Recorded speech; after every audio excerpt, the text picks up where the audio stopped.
Bismillahirrahmanirrahim. Assalamualaikum warahmatullahi wabarakatuh.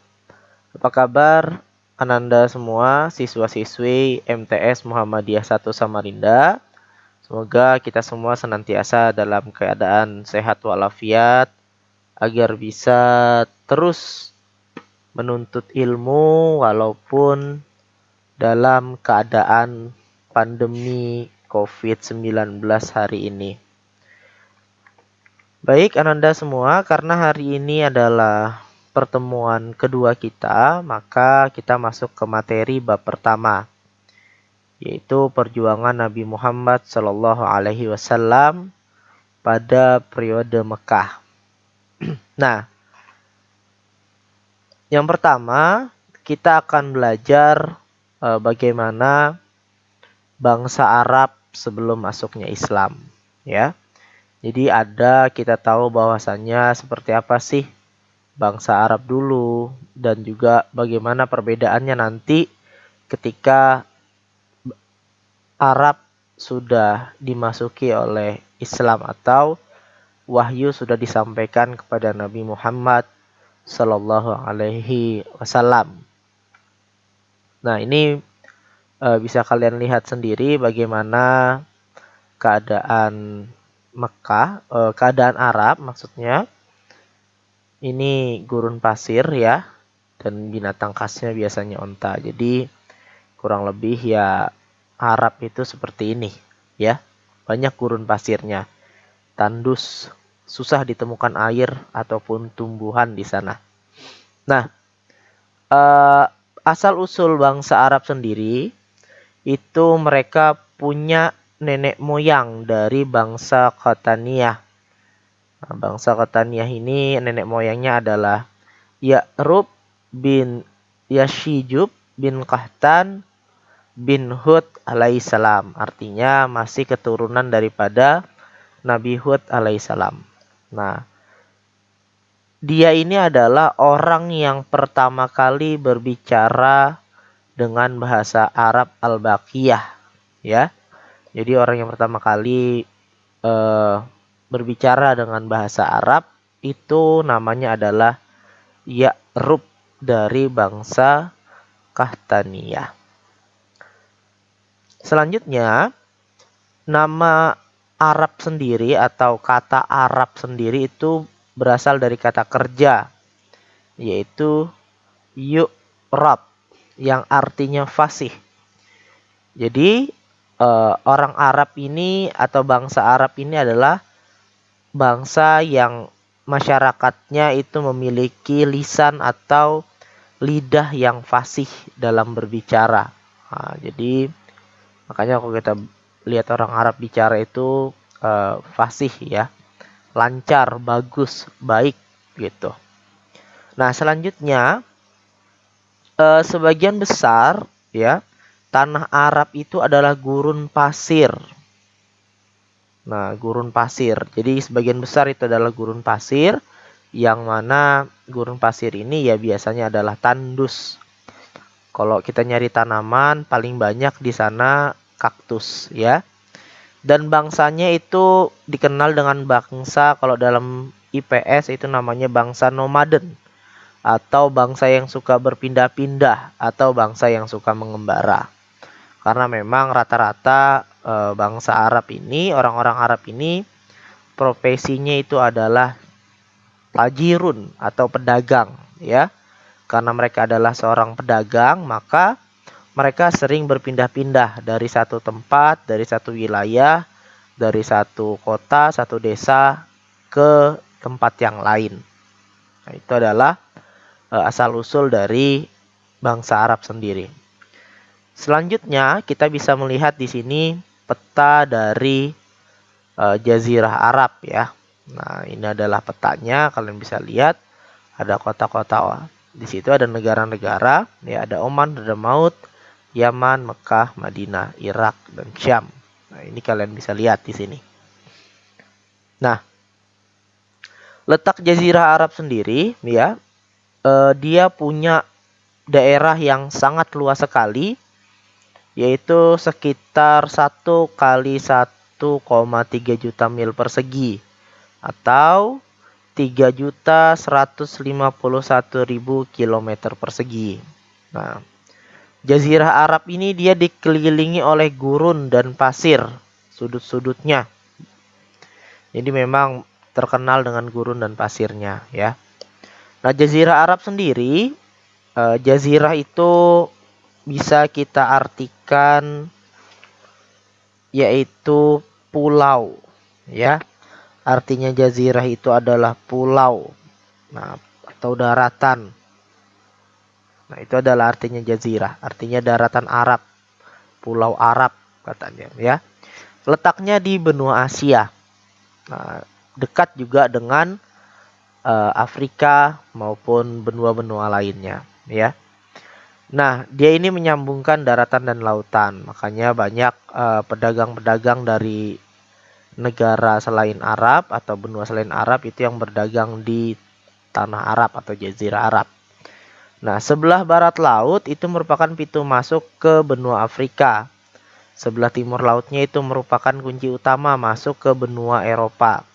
Dan sebelah timur merupakan pintu masuk bagi bangsa-bangsa non-Arab. Itu dari Timur Tengah, Timur Dekat, dan selanjutnya sampai ke India dan Cina. Makanya banyak pedagang-pedagang dari negara-negara lain, dari bangsa-bangsa lain itu yang datang ke Jazirah Arab. Karena memang tempatnya ini sangat strategis sekali untuk melakukan perdagangan atau perniagaan. Nah, seperti itu. Selanjutnya, ya, pada bagian timur Jazirah Arab ini berbatasan dengan Teluk Oman dan Teluk Persia atau disebut dengan Teluk Arab. Selanjutnya pada bagian selatan ini berbatasan dengan Laut Hindia. Pada bagian utaranya berbatasan dengan negeri Syam. Nah, negeri Syam ini apa saja negara-negaranya, yaitu ada Lebanon, Palestina, Suriah, Yordania, dan sebagian lagi berbatasan dengan negara Irak. Nah, pada bagian tengahnya ini dibagi lagi menjadi dua bagian yang kecil, ya. Pada bagian utara itu disebut dengan Najd dan pada bagian selatan itu disebut dengan Al-Ahqaf. Nah, pada bagian selatan ini penduduknya sedikit sekali, maka di bagian selatan ini disebut dengan Ar-Rab'ul Khali atau tempat yang sunyi. Nah, karena memang sangat sedikit sekali penduduk-penduduknya di sana, makanya disebut dengan tempat yang sunyi. Nah, suku-suku Arab sendiri itu terbagi menjadi dua ya. Yang pertama itu ada suku Arab kuno atau disebut Al-A'rab Al-Ba'idah. Nah, suku Arab kuno ini sendiri itu adalah bangsa Arab yang sudah musnah. Artinya sudah nggak ada lagi mereka. Nah, mereka ini jejak-jejaknya bisa kita ketahui lewat Al-Quran. Nah, kita bisa mencari jejak-jejak bangsa Arab yang telah punah atau suku Arab yang sudah punah ini di dalam Al-Quran. Nah, di antara kabilah atau sukunya itu ada suku Ad, suku Samud, suku Ghasan, suku Jad, suku Tasem, suku Judais, dan suku Jurhum yang pertama, artinya Jurhum yang awal ya. Ini adalah suku-suku Arab kuno yang mereka itu sudah musnah. Beberapa mereka musnah karena mendapat azab dari Allah Subhanahu wa taala yang disebabkan oleh ketidakmauan mereka untuk menyembah Allah Subhanahu wa taala. Jadi banyak suku-suku Arab itu mereka sudah musnah karena adanya bala dari Allah atau bencana dari Allah. Nah, ini azab disebutnya ya. Jadi ada azab yang Allah turunkan untuk memusnahkan mereka. Kemudian yang kedua ada yang disebut dengan suku Arab yang saat ini masih ada. Yaitu suku Arab dalam bahasa Arabnya Al-Arab Al-Baqiyah. Nah, suku Arab asli atau suku Arab Al-Arabiyah ini adalah suku yang merupakan penduduk yang pertama mendiami Jazirah Arab. Artinya asal mula dari rumpun bangsa Arab yang ada sekarang ini, ya. Seperti yang dikatakan, mereka dari keturunan Qatan yang terdiri dari dua suku bangsa yang terkenal, yaitu bangsa Himyar dan juga Kahlan, yang menetap di tepian sungai Yufrat, kemudian pindah ke Yaman. Nah, mereka mendiami wilayah seperti Hijaz, Arab Tengah, Oman, dan juga Yaman. Nah, ada dua kerajaan besar yang mereka dirikan, yaitu ada kerajaan Saba. Kalau kerajaan Saba ini yang terkenal itu adalah Ratu Bilqis, ya. Ratu Bilqis ini adalah seorang ratu dari negeri Saba, yang mana sebelum negeri Saba itu didatangi oleh Nabi Sulaiman, mereka menyembah matahari dan bintang. Nah, tetapi ketika sudah datang Nabi Sulaiman, lalu kemudian mengirim surat kepada Ratu Bilqis sebagai pemimpin negeri Saba, Nabi Sulaiman memerintahkan mereka untuk menyembah Allah. Dan akhirnya kemudian Ratu Bilqis pun menikah dengan Nabi Sulaiman. Dan pada saat itulah bangsa Saba, orang-orang Saba, menyembah Allah Subhanahu wa taala. Namun setelah Ratu Bilqis meninggal, nah, kembali lagi orang-orang Saba atau bangsa Saba ini ke kebiasaan lamanya, yaitu menyembah matahari dan juga menyembah bintang. Nah, kemudian pada saat itu akhirnya Allah menurunkan bala, menurunkan azab kepada mereka, yaitu menghancurkan bendungan yang mereka pakai untuk kehidupan mereka sehari-hari. Bendungannya hancur, mereka tidak bisa minum, tidak ada tumbuh-tumbuhan yang bisa tumbuh. Akhirnya mereka pun musnah karena sebab ketidakmauan mereka untuk menyembah Allah Subhanahu wa taala. Nah, kemudian selanjutnya, ya, itu sama masih, ya, suku Arabnya. Ini yang kemudian ada suku Arab pendatang atau disebut Al-Arab Al-Musta'ribah. Nah, yaitu suku Arab yang kemudian menjadi aslinya dia bukan orang Arab, tetapi ketika dia menetap lama di Arab, nah, dia menjadi suku Arab. Kalau dalam bahasa olahraga atau pemain bola ini disebut naturalisasi, ya. Nah, disebut demikian karena waktu Jurhum, ini asal usulnya, ya, dari suku bangsa Qatan mendiami Mekah. Mereka tinggal bersama Nabi Ismail dan juga ibu beliau, yaitu Siti Hajar. Nah, ini adalah tentang suku-suku Arab yang saat ini masih ada, ya. Selanjutnya, bagaimana sih struktur masyarakat Arab? Nah, masyarakat Arab, bangsa Arab sendiri hidup dengan kabilah-kabilah, artinya ada klan, ada suku. Seperti misal di Indonesia itu ada suku Banjar, ada suku Bugis, ada suku Jawa, ada suku Dayak, ada suku Madura, dan suku-suku lainnya. Nah, begitu pula di Arab, ya, masyarakat Arab sana juga memiliki suku-suku. Nah, baik yang hidup di pedalaman maupun perkotaan, sama seperti kita, ya. Nah, setiap kabilahnya atau setiap sukunya, setiap klannya itu dipimpin oleh seorang pemimpin saja. Disebut biasanya dengan Syekhul Qabilah atau disebut dengan Amir. Nah, mereka ini, setiap suku ini pasti memiliki ikatan yang kuat di dalam sana. Nah, jadi sangat erat sekali persaudaraannya, sangat erat sekali kebersamaannya. Nah, oleh karena itu, perselisihan dan peperangan selalu terjadi antara kabilah yang satu dengan kabilah yang lainnya sebelum lahirnya Islam. Nah, peperangan atau perselisihan ini terjadi itu karena memang orang Arab itu ya suka tersinggung, ya. Jadi nggak bisa dibully sedikit atau nggak bisa diolok sedikit, bawaannya pengen kelahi aja, bawaannya pengen perang aja, ya.